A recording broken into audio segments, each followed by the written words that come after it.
बच्चों, तो आज हम बात करने जा रहे हैं एक क्रैश कोर्स के बारे में। अब हम लोग लॉन्च कर रहे हैं क्रैश कोर्स 2026। मिशन हमारा क्या है?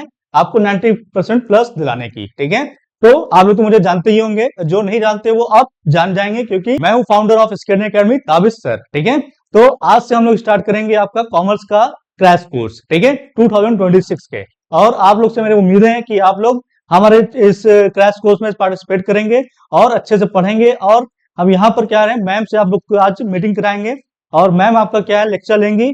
और यहाँ से हम लोग बढ़ेंगे आगे के लिए, जिससे हमारा जो मिशन है उस मिशन पे आगे बढ़ेंगे हम लोग। ठीक है, तो आप मैम आ जाइए एक मिनट। तो आप ये मैम है और इनका मैम का नाम है अलीजा मैम। और ये आप अपना इंट्रोडक्शन देंगी और देन क्लास स्टार्ट करेंगी। ठीक है, तो मैम आप इंट्रो दीजिए बच्चों को। Hello dear student, Anita this side from stadium academy. जैसा कि सर ने बताया कि अब हम कॉमर्स की क्लासेस स्टार्ट करने जा रहे हैं।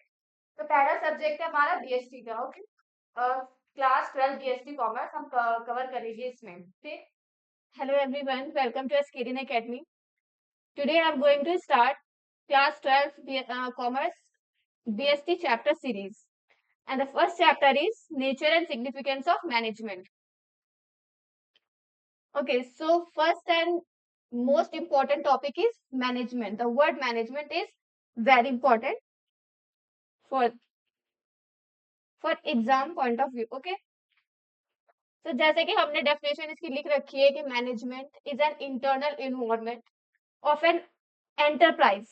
Okay, where groups and individuals working together effectively and efficiently to achieve group goal and target of the organization. Okay, so basic ये है कि जो मैनेजमेंट होता है वो हर जगह नेसेसरी होता है. ओके, विदाउट मैनेजमेंट कोई भी स्कूल, कॉलेज, ऑफिस, इवन ये हमारे गवर्नमेंट भी यूज करती है. एक प्रॉपर मैनेजमेंट, एक proper way of using the work management. Okay, बिना मैनेजमेंट के कोई भी चीज अच्छे से वर्क में नहीं आ सकती, ना ही रिजल्ट अच्छे से आ सकता है. ठीक है, अगर हम चाहते हैं कि कंपनी का या फिर कहीं किसी भी चीज का, किसी भी प्रोजेक्ट का एक अच्छा रिजल्ट निकले और एक अच्छा डिसिप्लिन मेंटेन रहे हर जगह, तो एक हमें प्रॉपर मैनेजमेंट को देखना पड़ता है कि हाँ वो मैनेज अच्छे से हो रहा है कि नहीं, लोग एक प्रॉपर मैनेजमेंट का प्रोसेस यूज कर रहे कि नहीं, मैनेजमेंट प्लानिंग कर रहे कि नहीं, तभी जाके एक अच्छा रिजल्ट निकल के आता है. ओके, जैसे कि डिफिनेशन में लिखा है कि जो मैनेजमेंट होता है ये एक इंटरनल इन्वायरमेंट होता है किसी भी जगह का. ठीक, अब वो चाहे स्कूल ले लो, हॉस्पिटल ले लो, या फिर बैंक्स, गवर्नमेंट ऑर्गेनाइजेशन, हर जगह मैनेजमेंट का रोल है. जिसमें कि होता क्या है कि जो ग्रुप्स होते हैं, ठीक है, ग्रुप्स हो गए आपके, groups and individuals working together, मतलब एक साथ काम करते हैं. ठीक है, सब साथ मिलकर काम करते हैं और एक मैनेजमेंट का प्रोसेस यूज करते हैं. Okay, effectively and efficiently, these are two words which is most important. ये आपके पूरे बीएसटी चैप्टर के दो इंपॉर्टेंट टॉपिक हैं और इस चैप्टर में भी. ठीक है, तो ये इफेक्टिवली एंड एफिशिएंटली वर्ड आपको अच्छे से पता होना चाहिए. एग्जाम में, बोर्ड एग्जाम में भी इससे रिलेटेड क्वेश्चन पूछे जाते हैं. So I'm going to explain briefly what is effectively and what is efficiently word actually means. पहले हम इसको अपना इजी वर्ड में समझा दे रहे हैं कि इफेक्टिव या इफेक्टिवली मतलब होता क्या है. देखो, इफेक्टिवली मतलब वो होता है जब कोई वर्क या कोई भी काम जो है हमारा, उसे हम जो टाइम अलॉट किया गया है उसके अंदर कंप्लीट कर ले, वो क्या होता है हमारा इफेक्टिवली. मतलब कोई भी काम को इफेक्टिव मैनर में करना, उसे हम क्या कहते हैं, इफेक्टिवली. अब जैसे मैनेजमेंट का की पॉइंट है, ठीक है, कि जो हर एक इंडिविजुअल है, ग्रुप्स है, या सब मिलकर जो भी काम कर रहे हैं, वो अगर इफेक्टिव मैनर में हो रहा है, इफेक्टिव वे में हो रहा है, तो रिजल्ट क्या आएगा, ऑन द टाइम होगा. ठीक है, टाइम पे आएगा, प्लस रिजल्ट अच्छा भी होगा, क्योंकि उसे एक साथ जो सबने मिलकर किया ना, वो इफेक्टिव वे में किया है. ठीक है, ओके, सो आप लोग इसका स्क्रीनशॉट ले सकते हो, जो भी हमने लिखवाया है उसका स्क्रीनशॉट ले लो। ओके, तो अब हम नेक्स्ट डिस्कस करने जा रहे हैं functions of the management. Very important topic of this chapter. ठीक है, अब फंक्शन मैनेजमेंट के क्या होते हैं? सबसे पहला होता है planning, then organising, coordinating, controlling and commanding. ठीक है, अब प्लानिंग देखो, मैनेजमेंट का सबसे बेसिक पॉइंट होता है हमारा क्या, प्लानिंग करना। जब तक किसी भी चीज की प्लानिंग अच्छे से नहीं होगी तो रिजल्ट अच्छे से आ नहीं पाएगा। बिना प्लानिंग के कोई भी चीज होती ही नहीं है ठीक से। इस वजह से planning is the most important function of the management. अभी हम इसको और ब्रीफ में समझाएंगे।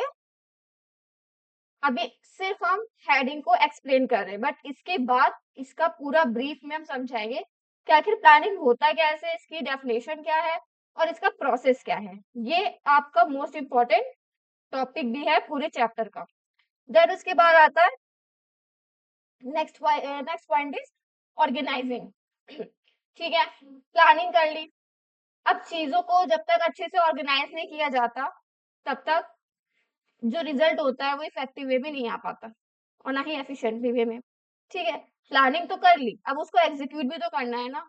जब तक प्लानिंग जब तक कर ली ठीक है, लेकिन उसका एग्जीक्यूशन भी बहुत जरूरी होता है। तो वो सारा एक्सप्लेनेशन किसमें हमारा, ऑर्गेनाइजिंग वाले पॉइंट में। Then third one is coordinating. Coordinating मतलब होता है कि सिंक्रोनाइजिंग। ओके, आपस में कोऑर्डिनेट होके सब चीजें जब तक नहीं होती तब तक प्रॉपर रिजल्ट नहीं आ पाता। Fourth one is controlling. इन सब तीनों पॉइंट में जो भी प्रोजेक्ट है, ठीक है, उसको पहले उसका ब्लूप्रिंट बनाया जाता है। ब्लूप्रिंट बना लिया, एक आइडिया तैयार कर लिया कि हाँ इस तरीके से काम होना है और ये डिपार्टमेंट ये पर्सन इस काम को करेंगे। ठीक है, देन उसके बाद उसको ऑर्गेनाइज कर लिया, कोऑर्डिनेट कर लिया, सब कुछ एक्सप्लेन कर दिया कहाँ पे क्या होना है। ठीक, देन उसके बाद आता है कंट्रोलिंग। कंट्रोलिंग में ये होता है कि जो डिपार्टमेंट्स होते हैं, अब उन सबके ना प्रॉपर एक एक मैनेजर्स होते हैं, हेड होते हैं, हेड ऑफ द डिपार्टमेंट। वो क्या करते हैं, जो भी वर्क अलॉट किया गया है ना उसको चेक करते हैं कि मतलब सही से हो रहा है कि नहीं। मतलब एक तरह का सुपरवाइज करना। ठीक है, जो भी वर्क अलॉट किया गया है, जो भी प्रोजेक्ट हमने मतलब स्टार्ट किया है, वो ठीक से हो रहा है कि नहीं। तो वो आपका कौन सी एक्टिविटी में आ रहा है, फंक्शन में, कंट्रोलिंग में आ रहा है। ठीक, then last word is commanding. ठीक है, कमांडिंग मतलब वही चीज हो गई कि सही से कमांड देना कि जो भी पोटेंशियल पर्सन है उस जो भी प्रोजेक्ट है, अगर कोई भी डिपार्टमेंट है, उस डिपार्टमेंट में वो कोई भी पर्सन है जो उस वर्क के लिए पोटेंशियल है, सही से कर सकता है, अच्छे से उसको वो चीज प्रॉपर आती है, तो उसको क्या दी जाती है, ऐसे ऐसे पर्सन को, ऐसे ग्रुप को, इंडिविजुअल्स को कमांड दी जाती है कि आपको इसको इस वे में करना है। तो ये प्रॉपर एक फंक्शन है मैनेजमेंट का। ठीक, लेक्चर में इतना ही। इसको अच्छे से आप लोग को पढ़ना है कि हाँ मैनेजमेंट क्या होता है, क्योंकि मैनेजमेंट डेफिनेशन से ही आपको आधा चैप्टर क्लियर हो जाएगा कि मतलब हमें पढ़ना क्या है, कि इस चैप्टर का बेस क्या है। तो चैप्टर का बेस है मैनेजमेंट। ठीक है, इस डेफिनेशन के थ्रू हमने अच्छे से एक्सप्लेन कर दिया है। देन इसके जो दो इंपॉर्टेंट पॉइंट्स हैं, इफेक्टिवली एंड एफिशिएंटली। एग्जाम में मोस्टली ये दो पॉइंट जरूर पूछे जाते हैं जो कि अच्छे से पता होने चाहिए, effectively and efficiently. Then last one is functions of management, ये डिस्कस किया है आज। तो इसको आप सबको रिवाइज करना है, अच्छे से पढ़ना है। और हाँ, इसके जो नोट्स हैं इस चैप्टर के, वो भी आपको डिस्क्रिप्शन लिंक में मिल जाएंगे। Okay, significance of management. Okay, तो सिग्निफिकेंस ऑफ मैनेजमेंट का मीनिंग होता है मैनेजमेंट का महत्व। जैसे हम लोग पढ़ते हैं इम्पोर्टेंस, किसी भी चीज की इम्पोर्टेंस, तो यहाँ पे वर्ड आया आपका सिग्निफिकेंस। तो सिग्निफिकेंस मतलब होता है किसी भी चीज की इम्पोर्टेंस। ओके, सो मैनेजमेंट एक क्रूशियल है। ठीक है, मैनेजमेंट हर जगह के लिए क्रूशियल होता है, चाहे वो बेसिक से एडवांस तक के लेवल में, हर जगह मैनेजमेंट क्रूशियल होता है, इंपॉर्टेंट होता है। जैसे कि इसमें लिखा है management is significant for several reasons मतलब तरह तरह के कारणों के लिए मैनेजमेंट एक जरूरी चीज है. It helps achieving group goals by unifying individual efforts, it increasing efficiency by optimizing resources utilization and reducing waste. मतलब जैसे कि इसके दो की टर्म थे जो कि हमने प्रीवियस वीडियो में एक्सप्लेन किया था, इफेक्टिवनेस एंड एफिशिएंसी. ठीक है, तो अगर हम इफेक्टिव वे में करेंगे काम तो काम जो होगा वो अलॉटेड टाइम में हो जाएगा. ठीक है, एफिशिएंसी के साथ करेंगे तो जो भी रिसोर्सेज है उसका ना प्रॉपर यूटिलाइजेशन होगा. तो इससे क्या होगा, ना ही कोई चीज वेस्ट होगी, ना ही किसी का एक्सेस यूज होगा. ओके, तो जब हम मैनेजमेंट को अप्लाई करते हैं किसी भी जगह पे तो वहां पे एक एफिशिएंसी वे में वर्क होता है जिससे कि चीजें वेस्ट नहीं होती और अच्छा रिजल्ट आता है. Management creates a dynamic organisation by helping it adept to changing environments. अब मैनेजमेंट क्या है कि एक डायनेमिक इन्वायरमेंट में वर्क करता है. डायनेमिक इन्वायरमेंट क्या होता है, चेंजिंग, जैसे कि चेंजिंग वातावरण समझ लीजिए. किसी भी जगह का स्टैटिक नहीं होता. स्टैटिक मतलब होता है स्थिर होना, तो स्टैटिक नहीं होता मैनेजमेंट, डायनेमिक होता है. डायनेमिक मतलब बदलते रहना. ठीक है, changing environment, yes. It also helps in achieving personal objective of employees by fostering positive work environment and providing growth opportunities. See, ultimately good management contributes to the development of society by ensuring efficient resources allocation and promoting ethical business practices. ठीक, अब जो management होता है वो ensure करता है, मतलब confirm करता है किसी भी जगह पे कि हाँ जो भी रिसोर्सेज है उनका अच्छे से यूटिलाइज हुआ है, जितने भी वर्कर्स हैं, एम्प्लॉयज हैं, उनका भी अच्छे से ग्रोथ हो रहा है, साथ ही साथ उनकी भी नॉलेज स्किल्स में डेवलपमेंट बढ़ रही है. ठीक है, तो मैनेजमेंट सिर्फ यही नहीं है कि सिर्फ एक कंपनी को प्रॉफिट हो रहा है या अच्छा मतलब अर्न कर रही है कंपनी या कुछ भी चीज. ठीक है, मैनेजमेंट ये भी होता है कि जो वर्कर्स होते हैं, एम्प्लॉयज होते हैं, उनमें भी ग्रोथ होती है, उनमें भी डेवलपमेंट होती है. ठीक, तो जब आपके बोर्ड एग्जाम में क्वेश्चन आएगा तो उसको आप इस सारे जो जो मैंने एक्सप्लेन किया है इसको भी आप लोग एलोब्रेट करके लिख सकते हो. ओके, ठीक है, तो अभी हम थोड़ा डायग्राम के थ्रू समझेंगे कि मैनेजमेंट की सिग्निफिकेंसी क्या है. ठीक, जैसे कि ये यूनिवर्सली एप्लीकेबल है.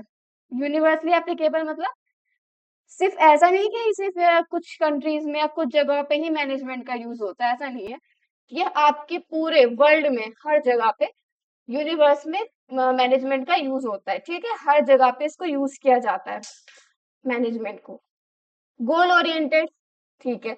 अब ये जैसे कि हमने इसकी डेफिनेशन में समझा था कि मैनेजमेंट क्या होता है. मैनेजमेंट के का यूज करके कंपनी अपना जो अचीव टारगेट होता है, गोल होता है, उसको अचीव करती है. ठीक है, तो इसीलिए इसको बोला गया गोल ओरिएंटेड. कंटिन्यूअस प्रोसेस, ये एक मैनेजमेंट एक ऐसा प्रोसेस है जो कि रुकता नहीं है, कंटिन्यूअसली चलता रहता है. ठीक है, ये कभी इन प्रोसेस नहीं है, कहीं भी खत्म नहीं होता, मैनेजमेंट चलता ही रहता है.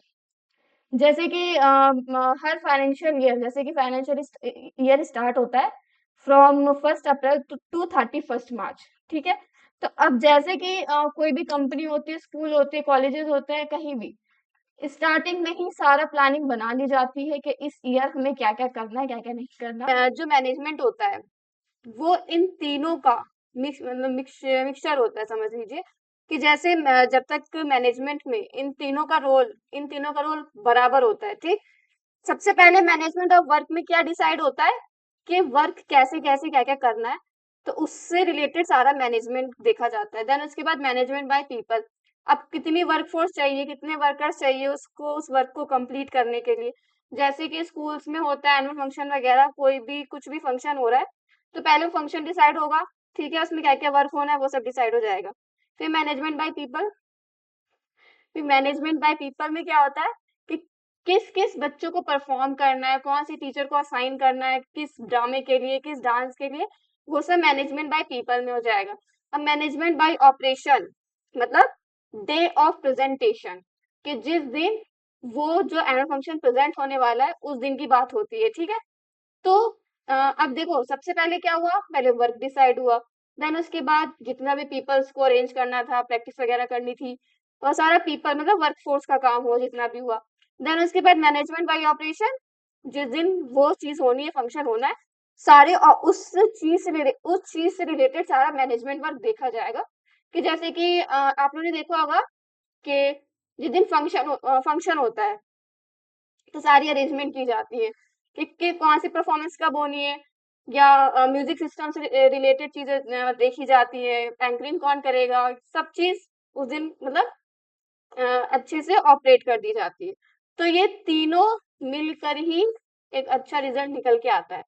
जब इन तीनों को अच्छे से अप्लाई किया जाएगा तभी रिजल्ट भी अच्छे से निकल के आएगा, ठीक है। तो ये डिस्कस किया हमने, significance of management and why is it is crucial, मतलब ये इंपॉर्टेंट क्यों है। देन नेक्स्ट टॉपिक है हाँ, थोड़ा सा उसका एक्सप्लेनेशन है। जब भी हमने पढ़ाया कि सिग्निफिकेंस ऑफ मैनेजमेंट, उसकी ये एक्सप्लेनेशन है।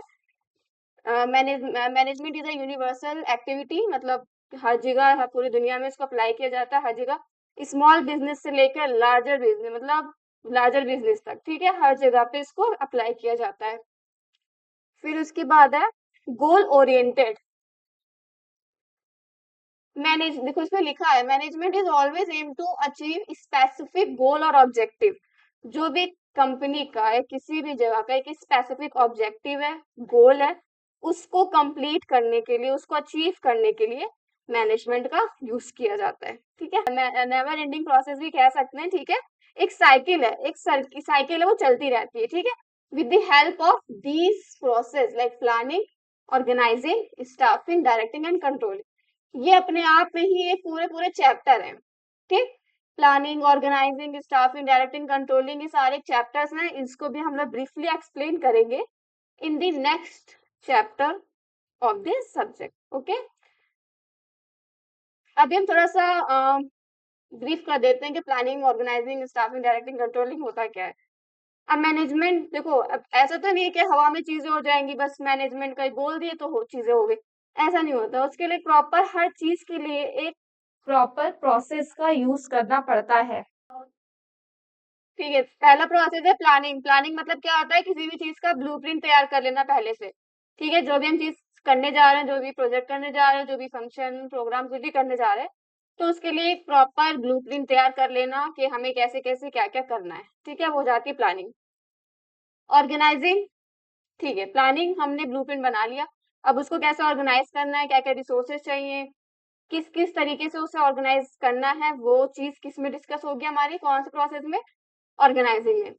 Third one is staffing. अब स्टाफिंग क्या होता है, ह्यूमन रिसोर्स, ठीक है। इसका मेन सबसे बड़ी एग्जांपल है आपका ह्यूमन रिसोर्स, कि कितने वर्कर्स, कितने लोग, कितने एम्प्लॉयज चाहिए, कौन सा मतलब ह्यूमन रिसोर्स वर्कर्स इस उस प्रोजेक्ट के लिए काम आ सकेंगे। तो उसके लिए क्या स्टार्टिंग हो जाती है, हायरिंग स्टार्ट हो जाती है, ठीक है।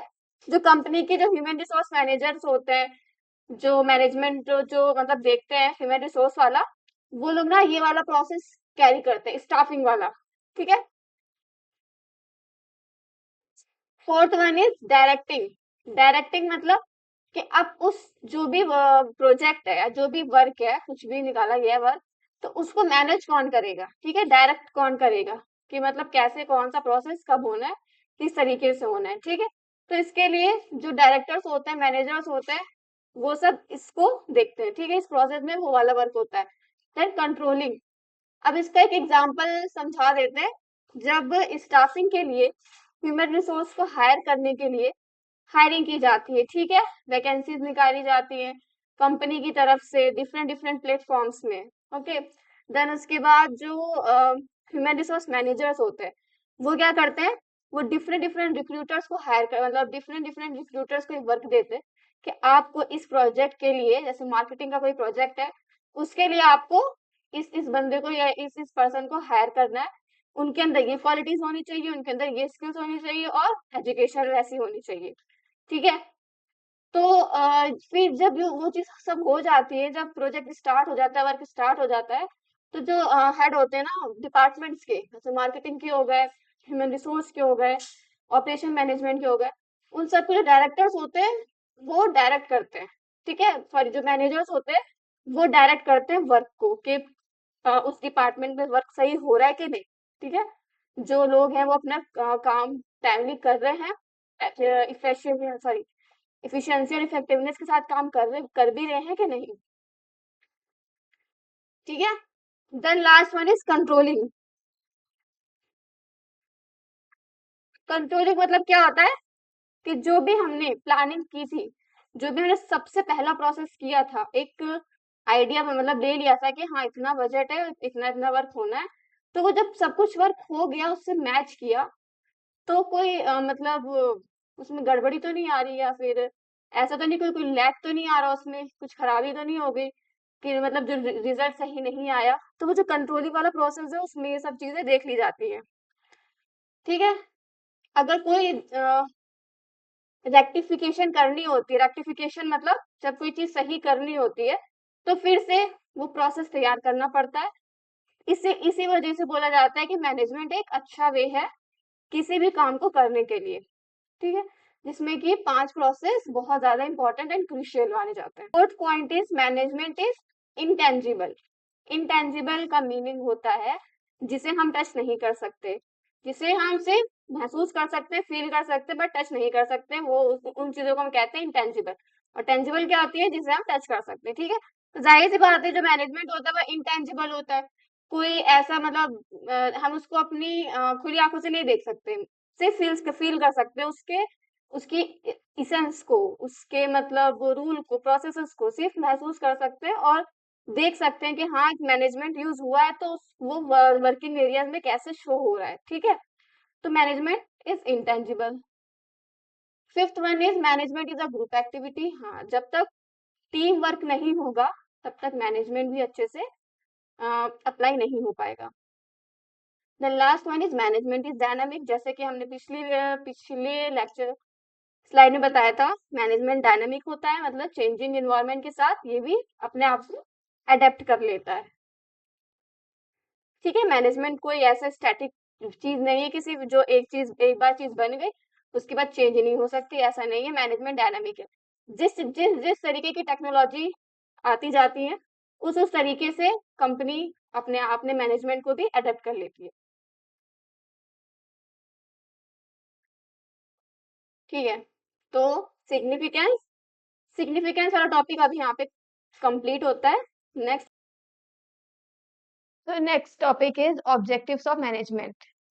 प्रीवियस स्लाइड में जो भी डिस्कस किया था वो सारा मैनेजमेंट का बेसिक हमने डिस्कस किया था, like nature of management, significance of management and definition of management, and two key terms of management, that is effectiveness and efficiency.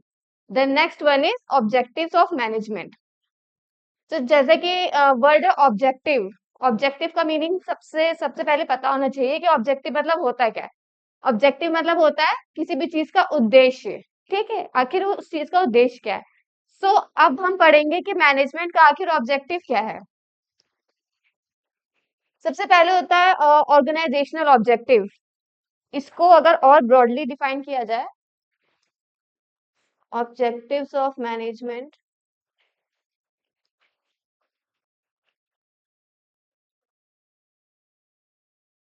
First one is organizational objective. Organizational objectives.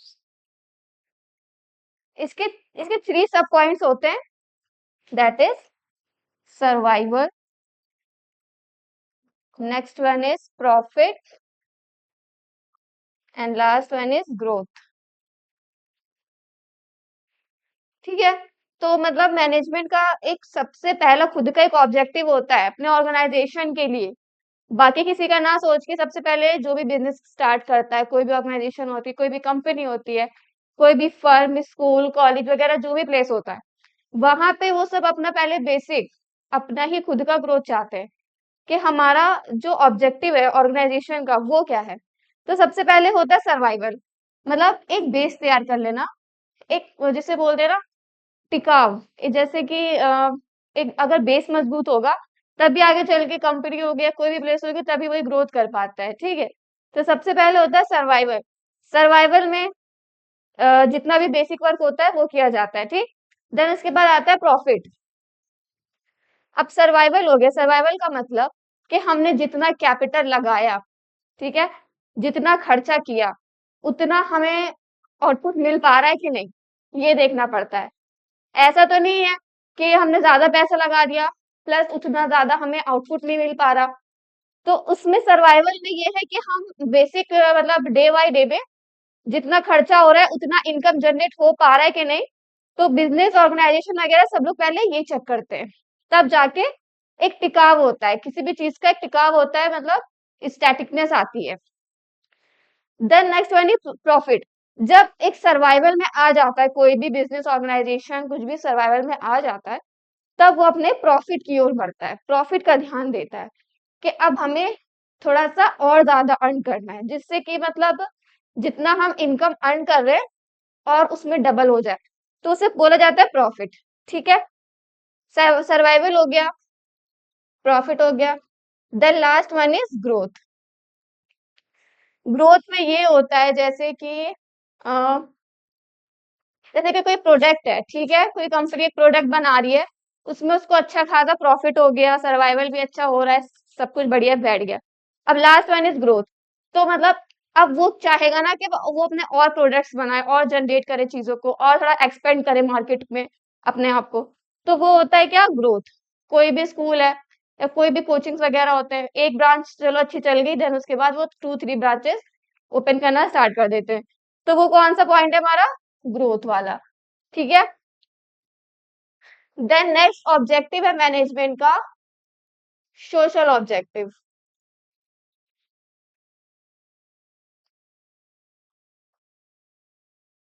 Then last one is personal objective.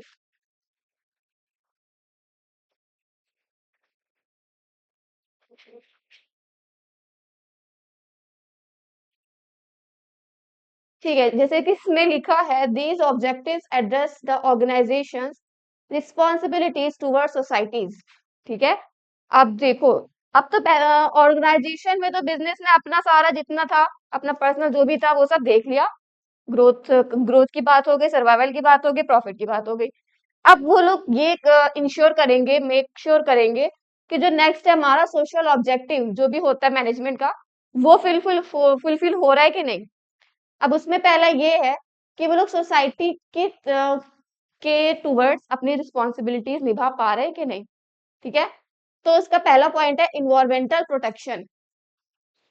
जब भी company कोई भी product बनाती है या कुछ भी new मतलब बनाना स्टार्ट करती है और वो मार्केट के अंदर लाती है, तो वो ये देखती है वो इन्वायरमेंटल फ्रेंडली है भी कि नहीं, लोगों के भले के लिए है भी कि नहीं। ऐसा तो नहीं है कि मतलब उसका यूज करके किसी को हार्म पहुंच रहा है या फिर कुछ भी गलत हो रहा है। तो इस वजह से सबसे पहले कंपनीज को ये मेक श्योर करना पड़ता है कि वो इन्वायरमेंटल फ्रेंडली है कि नहीं, ठीक है। Then second one is community development. इसमें ये बोला गया contributing to the well being of the local community, ठीक है। जो लोकल कम्युनिटी है उनकी भले के लिए वो कुछ कर पा रहे कि नहीं, ठीक। तो उसको भी ये लोग ध्यान रखते, कौन, ऑर्गेनाइजेशन वाले। Then third one is ethical practices, conducting business with honesty and integrity. Honesty integrity मतलब एक अच्छी तरीके से ईमानदारी से काम हो रहा है कि नहीं। ऐसा तो नहीं है कोई इलीगली वर्क हो रहा है और वो फिर भी चल रहा है बिजनेस, तो ऐसा ये चीज गलत होती है। ऑनेस्टी के साथ करना पड़ता है, ठीक है। तभी वो एक सोशल ऑब्जेक्टिव को फुलफिल करता है, कोई भी मैनेजमेंट, कोई भी ऑर्गेनाइजेशन या कुछ भी।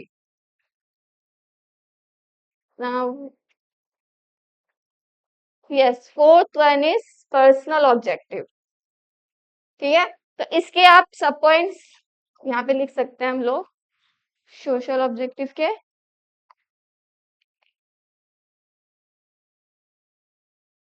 Environmental protection,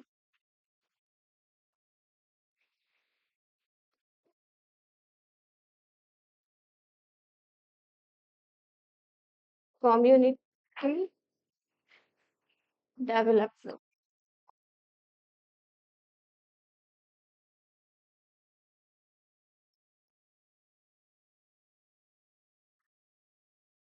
Ethical.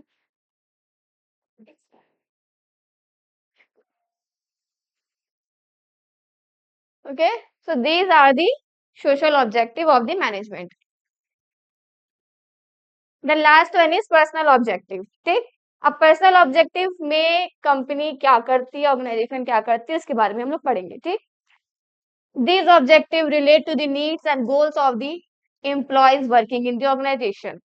अब देखो जो भी लोग वर्क कर रहे हैं ना एक ऑर्गेनाइजेशन के अंदर, कंपनी के अंदर, तो जो ओनर होते हैं वो उनकी रिस्पॉन्सिबिलिटीज होती है, जो मैनेजर्स होते हैं, हेड ऑफ द डिपार्टमेंट होते हैं, उनकी रिस्पॉन्सिबिलिटीज होती है कि वो मेक श्योर करें जो भी एम्प्लॉय है वो सैड तो नहीं है. The last objective is personal objective. ठीक है, अब इसमें सबसे पहला है कॉम्पिटेटिव सैलरी. कॉम्पिटेटिव सैलरी का मतलब ये है providing fair and competitive wages. जो भी वर्कर्स है, एम्प्लॉयज है जो वर्क कर रहे हैं, ठीक है, तो मैनेजमेंट का ये रिस्पॉन्सिबिलिटी होती है कि उनको एक फेयर और एक फेयर वेजेस मिले. मतलब कोई भी इसमें मतलब धोखाधड़ी ना हो कि हाँ उसको ज्यादा मिल रहा है उसको कम मिल रहा है. वर्क के अकॉर्डिंग वेजेस और सैलरी डिसाइड करनी पड़ती है मैनेजमेंट को. ठीक है, इसका नेक्स्ट पॉइंट है career development, offering opportunities and training and advancement. अब जैसे कि जो भी एम्प्लॉयज होते हैं, एम्प्लॉयज का और वर्कर्स का की जिम्मेदारी होती है एक तरह से मैनेजमेंट की, ऑर्गेनाइजेशन की, कि उनका वर्क के साथ साथ उनके करियर डेवलपमेंट पे भी ध्यान दिया जाए. ठीक है ना, ताकि उनके अंदर मोटिवेशन आए. जब तक एम्प्लॉयज और वर्कर्स के अंदर मोटिवेशन नहीं आएगा तो वो ज्यादा अच्छे से वर्क नहीं कर पाएंगे इफेक्टिवली और एफिशिएंटली, जो कि मैंने सबसे स्टार्टिंग में बोला था. लास्ट टॉपिक है हमारा लेवल्स ऑफ द मैनेजमेंट. ठीक, अब इसको 3 पार्ट में बाइफिकेट किया गया है, top level, middle level and last one is lower level of management. अब इसी के अंदर वर्क होता है सारा मैनेजमेंट के अंदर. सबसे पहले है top level management. These are your CEOs, board of directors and president. They are visionaries setting the overall objectives and strategies, policies of the company. ठीक है, मतलब जितना भी कंपनी का मेन वर्क है, ठीक है, जो कैसे क्या होना है, कहाँ से वर्क स्टार्ट होना है, किसको क्या करना है, वो सारा असाइन कहाँ पे किया जाता है, सॉरी प्लानिंग एक तरीके से कहाँ की जाती है, टॉप लेवल ऑफ मैनेजमेंट. करता कौन कौन है, सीईओ, कंपनी के जो सीईओ होते हैं, बोर्ड ऑफ डायरेक्टर्स होते हैं और प्रेसिडेंट होते हैं. ये सब मिलके एक मीटिंग के अंदर ये सब डिसाइड कर लेते हैं. ठीक है, देन उसके बाद next one is middle level of management. These include departments of head, branch managers and regional managers. मतलब जितना भी वर्क जो मैनेजर्स को करना है, ठीक है, जो मैनेजर्स को वर्क करना है, मैनेजमेंट मैनेजर्स को, वो आता है मिडिल लेवल ऑफ मैनेजमेंट के अंदर. The last one is lower level of management. और सुपरवाइजरी, ठीक है, गया career development. The last one is good working condition. ठीक है, जब ये 3 चीज फुलफिल हो जाएंगी as a personal objective of management, तो जो भी एम्प्लॉयज होते हैं, वर्कर्स होते हैं, वो लोग क्या करते हैं, एक मोटिवेशन के अंडर में वर्क करते हैं. ठीक है, उनको अच्छे से मोटिवेशन मिलता रहेगा तो वो वर्क भी इफेक्टिवली एंड एफिशिएंटली करेंगे, जिससे कि क्या होगा, पूरे एंटायर ऑर्गेनाइजेशन की ग्रोथ होगी और वेलबींग बढ़ेगा. ठीक है, अब ऐसा नहीं होना चाहिए ना एक मैनेजमेंट के अंदर या कहीं भी के कोई भी एम्प्लॉयज है उसने कुछ वर्क गलत कर दिया या लेट कुछ कुछ भी गलत हो गया, तो ये मैनेजर्स को ये नहीं चाहिए कि वो जाके उसको बेइज्जत बेइज्जत करे या फिर उसको डांटे बुरी तरीके से. ऐसा नहीं होना चाहिए, वो उसको एक अच्छे तरीके से समझा सकते हैं. तो इससे क्या होता है ना, जो भी एम्प्लॉयज होते हैं, वर्कर्स होते हैं, उनका ना मोटिवेशन बढ़ता है. वो फिर उस गलती को नहीं दोहराते, बल्कि अगर उनको डांट दिया जाए या फिर उनका हर्ट कर दिया जाए उनको, तो इससे क्या होता है, वो लोग अच्छे से इफेक्टिवली वर्क नहीं कर पाते. प्लस इससे फिर क्या होता है, इंटायर ऑर्गेनाइजेशन का लॉस होता है. ठीक है, तो ये थे कुछ ऑर्गेनाइजेशन के objective. That first one is organisational objective, second is social objective and the last one is personal objective. I hope ये सारे तीनों, ठीक है, जैसे कोई प्रोजेक्ट है, ठीक, उसका एक ब्लूप्रिंट बना लिया गया है. उसके लिए डिसाइड कर लिया गया है कौन से डिपार्टमेंट को कैसा वर्क करना है, ठीक है। मार्केटिंग का अलग हो गया, ऑपरेशन का अलग हो गया, फाइनेंस का अलग हो गया, ह्यूमन रिसोर्स मैनेजमेंट का अलग हो गया, ठीक है। वो सब कहाँ डिसाइड हो गया? टॉप लेवल मैनेजमेंट के अंदर, ठीक है। अब ये इनको पास करेंगे, ठीक है। ये जो टॉप लेवल वाले होते हैं, ये मिडिल लेवल वाले मैनेजमेंट को वर्क पास करेंगे कि आप लोग को मतलब अथॉरिटी देंगे मैनेजर्स को कि आपको इनसे ये वर्क करवाना है, ठीक है। तो फिर मिडिल लेवल मैनेजमेंट भी अपना फिर एक पूरा ग्रुप तैयार करते हैं।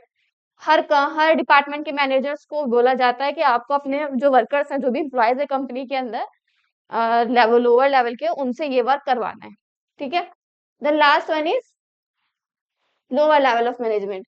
अब इसमें आते कौन कौन है देखो, this consist of supervisor, foreman and section officers. They are directly responsible for overseeing the work of the employees and ensuring the tasks are completed efficiently and effectively. They focus on day-to-day operation and maintaining equality. ठीक, तो पढ़ के ही समझ में आ रहा है कि ये लोग कौन होते हैं? सुपरवाइजर होते हैं, फॉरमैन होते हैं, सेक्शन ऑफिसर्स होते हैं, ठीक है, जिनके अंडर कुछ कुछ वर्क दे दिया जाता है, अलग समझ ले ग्रुप ग्रुप बांट दिए जाते हैं, ठीक है। अब जो भी हेड होते हैं और फॉरमैन होते हैं, उनका ये काम होता है कि जितने भी एम्प्लॉयज हैं, ठीक है, उनसे वो काम करवाएं, इफेक्टिवली और एफिशिएंटली काम करवाना होता है इन लोग को, ठीक है। दे directly responsible for overseeing the work of the employees and ensuring task completed efficiently and effectively. और ये किस पे वर्क करते हैं? डे टू डे एक्टिविटीज पे, ठीक है। और हाँ, इक्वालिटी भी मेंटेन करके रखना पड़ता है इनको कि कोई भी कॉन्फ्लिक्ट ना हो रहा हो किसी भी एम्प्लॉय के बीच में। कॉन्फ्लिक्ट समझ लिए, जैसे दो एम्प्लॉयज हैं, उनके बीच में कोई कॉन्फ्लिक्ट हो गया, लड़ाई हो गई या कुछ भी हो गया, तो इनका काम होता है उसको देखना, उसको सही करवाना, ताकि वर्क में कोई दिक्कत ना आए, ठीक है। तो ये लेवल्स होते हैं, इसको फॉलो करके ही मैनेजमेंट अच्छे से वर्क कर पाता है। और इस चार्ट के थ्रू भी अच्छे से हम लोग समझ सकते हैं कि कैसे एक मैनेजमेंट के अंदर लेवल्स होते हैं और कैसे वर्क किया जाता है, ठीक है। So top level management, they make decision affecting the entire of the firm. ये क्या होते हैं? डिसीजन मेकर होते हैं। और मिडिल लेवल वाले क्या होते हैं? They are responsible for carrying goals and setup top. जो भी टॉप मैनेजमेंट ने गोल सेट किया है उसको एग्जीक्यूट करवाना, ठीक है। ठीक, तो जो टॉप लेवल ऑफ मैनेजमेंट ने गोल्स और टारगेट डिसाइड कर लिया होता है, वो किसको पास किया जाता है? मिडिल लेवल ऑफ मैनेजमेंट को। फिर ये जितना भी वर्क होता है उसको एग्जीक्यूट करवाते हैं, ठीक है, अच्छी तरीके से। The last one is lower management. अब किसके थ्रू करवाते हैं? लोअर मैनेजमेंट के अंदर जो भी पीपल्स आ रहे होंगे उनसे करवाया जाता है, ठीक। तो हाँ, इसके अंदर ये पढ़ लेते हैं। They are responsible for the daily management of line workers, the employees who produce the product and offer the services, ठीक है। जो डे टू डे वर्किंग में एम्प्लॉयज होते हैं वो किसके अंदर आते हैं? Lower level of the management के अंदर, ठीक। तो ये चैप्टर अब क्लोज होता है। जितने भी पॉइंट्स थे, जितने भी टॉपिक थे, वो डिस्कस कर लिए गए हैं और इसकी पीडीएफ आपको डिस्क्रिप्शन लिंक पे मिल जाएगी, ठीक। हम लोगों ने क्या किया है, क्रैश कोर्स चालू किया है, ठीक है। और आपकी अलीजा मैम ने पूरा एक चैप्टर वाइंड अप किया है। तो आपको कैसा रिव्यू आप दीजिएगा कमेंट सेक्शन में। जिससे क्या होगा, मैम को भी कॉन्फिडेंस मिलेगा और हमको भी कॉन्फिडेंस मिलेगा। जिससे हम लोग क्या करेंगे, अभी जो कॉमर्स का स्टार्ट किया है, फिजिक्स है, केमिस्ट्री है, मैथ्स है, उसके भी हम लोग स्टार्ट कर सकें, ठीक है। तो आप लोग हमारा सपोर्ट करें और फिर मिलते हैं नेक्स्ट चैप्टर में, नेक्स्ट वीडियो में। तब तक के लिए बाय बाय। और मैम को भी आप लोग थोड़ा सा क्या करना है, मोटिवेट करना है, जिससे मैम भी आगे चल के आपको जितने भी चैप्टर्स हैं क्लियर करा सके बोर्ड से पहले, ठीक है।